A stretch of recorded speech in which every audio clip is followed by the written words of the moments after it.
Welcome to Canadian Innovators, the show that celebrates innovation, entrepreneurs, and the Canadian spirit. I'm Ves Sobot, sitting in for Jocelyn Bamford. Every week, we introduce a thought leader, tell their story, unpack the challenges of doing their craft, and explore ideas for job growth and prosperity. This week, we have former Congressman Steve King, who represented Iowa's 5th Congressional District for 8 years, from 2012 to 2021.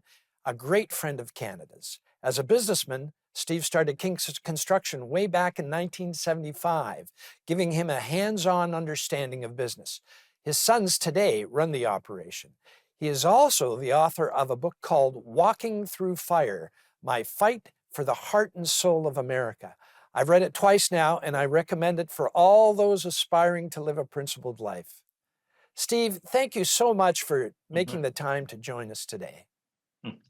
Well, Ves, you're a great friend, and I'm looking forward to this conversation. We don't have enough of them, and I hope we can get together down here in Florida sometime yet this winter. But I like the leadership that you are there and the network that you have in North America. And I say that on purpose in North America because you understand American politics and Canadian politics, and you tie it all together in a way that helps me. Well, you're so kind. Here in Canada, we're at minus 15, minus 20 degrees Celsius. That's where the temperatures merge between Celsius and Fahrenheit. I understand you're in Florida, and you're a wiser man than I. Let's Well, I don't start. know about that because I've had to dodge the falling iguanas from the cold weather down here. They freeze up and drop out of the trees. So, My goodness. So it's cold but down it's there fine. I too. appreciate. Well, it's straightened out a little bit now. It has. Let's start back in 1975. Tell us a little bit about why and how you started King Construction so many years ago and what it taught you. Well, I found myself running a bulldozer, building terraces, looking at the top of the hill all day, and it's not very intellectually challenging to look at the top of the hill all day.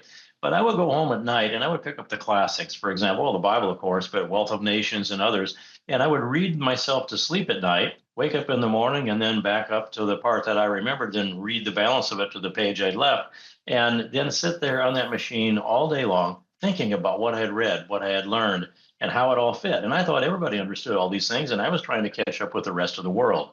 Well, so there was a philosophy. I was giving myself an education and didn't know it. I arrived at this economic plateau of a negative net worth of $5,000. That's if I sold my old beaten up pickup and my chainsaw, I'd have still owed $5,000. And I came home from work one day and I told my wife, today I'm a man. And she looked at me in her bored way, like, yeah, well, that's what I thought I married.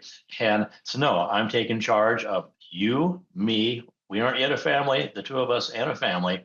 And we're going to chart a destination that I set upon. So I actually convinced a Democrat banker to loan me 100% on an old beaten up bulldozer. There was the weeds were growing around it out in Nebraska. And I drug it home, welded on it for 2 weeks, and rolled it out into the field. Labor Day 1975, dropped the bit in the dirt at 7 o'clock sharp. Now, billable hours, as lawyers would say, for 3 hours at 10 o'clock sharp, the engine blew up.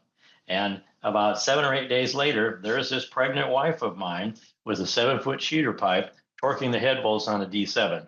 That's how it all started. And then, being in business, of course, all these things that I had been raised with were coming into me, and all the regulations, all the taxations, all the people looking over my shoulder, all the barriers to feeding an emerging family. And by the way, that pregnant wife of that time, that little baby that was growing within her, now owns King Construction, and he's doing a great job of running it. So that's the generational story about how that all got started, Bess.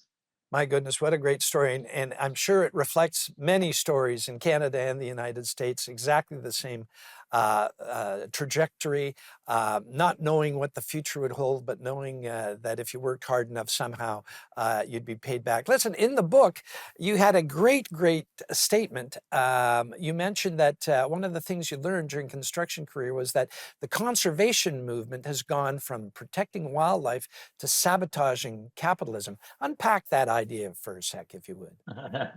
Well, if you look at the agenda that's out there, the green movement, for example, but also the Humane Society, I mean, I watched this all happen. When I was elected to Congress, I arrived there, and we had Ed Markey debating the cap and trade argument, and the Steve, cap and trade just argument hold on for a today second. We're going to is take the a global break and warming we'll piece. come back and let's pick up with that thought.